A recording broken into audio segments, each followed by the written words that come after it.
What's going on, guys? My name is Kiala. Welcome to my channel. So I'm 22 years old and I graduated in May, and in September I finally managed to pay off all my student loans. I had $27,000 worth of student loans and I started paying them off just a few years ago. This process wasn't easy, but today I'll be going over all the things that I did to help me pay off my student loans at such an early age. With that being said, make sure to smash that like button and let's get right into it. The first thing you want to do is track your spending. So I track my spending in an Excel spreadsheet. The spreadsheet I have has 5 columns: the date, the price, the item it is, the category, and whether it's necessary or not. For example, if I bought some paper, then I would say I bought a ream of paper on May 5th. It cost me $3. It was for school and it was necessary because it wasn't something I bought for fun. I actually needed the paper. I was never really the spending type, but physically putting in each item to a spreadsheet, it makes you think twice about what you're spending money on, and it makes you think about if you actually need it or not. Usually when I go to the stores for things that I need, like paper towels and toilet paper, I usually just throw them in the bin, not really worry about what the price is. I remember this one time I was inputting items in my spreadsheet and I saw $26.99 for some paper towels.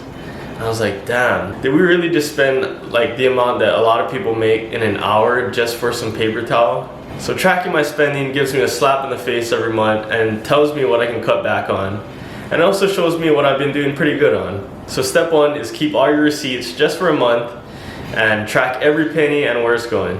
And most of the time in college, you're spending money on some pretty cheap things.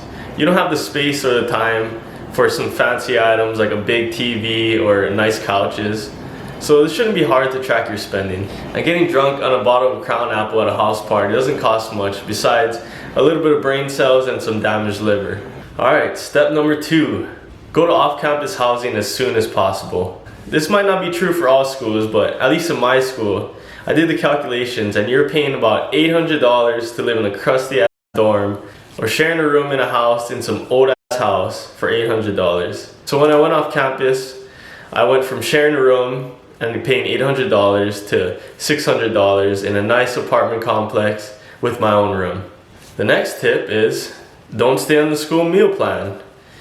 So when I was a freshman, we were forced to eat the school food, and when I did the calculations, it costs $11 a meal. And that's assuming you eat breakfast, lunch, and dinner 7 days a week. And most college kids, they only eat 2 times a day, lunch and dinner. So the price per meal is even higher. If you get your own meal plan, you can make a solid meal for around $5, and you can make a cheap meal for like $3. You can make a pot of spaghetti and that'll last you for like 3 days. And it'll taste a lot better than the college food.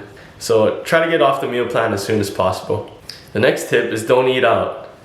So when I was door dashing, there would be so many people that would order food. I don't know if it's because they missed the meal or they slept in or something, they took a nap. But that's a double whammy because 1, you're paying for the meal plan, and then now you're paying someone else to go deliver your food because you don't have a car.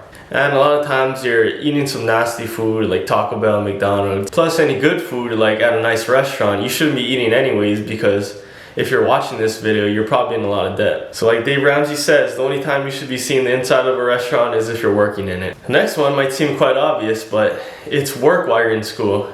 I guess this is not really that obvious because I know a lot of people that would never work during the school year. And even during the summers they might not even work full time. If you think about it, you only got 15 weeks per semester. So if you're in a semester school, you're only going to school for about 30 weeks. So half the year you can work full time, and during school you can work part time. I mean, I only worked 8 hours a week and it helped me tremendously. The only exception to not working in school is if you need to get into a grad school. It's going to be worth way more to get into the school you want and get good grades than working just during school. But there should be no excuse to why you're not working during summer and winter break. So during my time in college, I worked at a seafood restaurant, I worked at Cabela's, I had a paid internship, I worked at the school cafeteria, and I was the delivery driver. I made a video about some jobs that are great for college students, and I'll leave that in the description below. Next tip I have for you is don't take out loans if you don't need to. Simple as that. I know some people that would take out financial aid and just act like it's free money. They would go to Coachella, EDC. If you're starving and you're gonna get evicted, then okay, take out some student loans, but if you don't need to, then don't do it. The next thing I did is I put all the extra money I had towards my loans. Times that you go under budget for the month, put that towards your loans. I had some great parents that they would give me $100 for my birthday or $200 for Christmas, and I would put that towards my loans. Tax returns, put that towards your loans. This one's gonna relate to my next tip. So the next tip is treat your loans as an automatic return on investment. So the way I looked at it when paying off my loans is it's a 4 and 5% yield, guaranteed, no strings attached return. And the last tip, and the most simple one, just live like you're a college student. Don't be buying nice clothes, don't be buying nice shoes. People in college, they just use sweats and a hoodie, and nobody really cares about what you look like during class. Everyone's tired. Everyone's there to have fun, but they're also there to learn at the end of the day. Don't worry about how you look too much. Look at me, I'm pretty ugly. I still have a girlfriend, so there's that.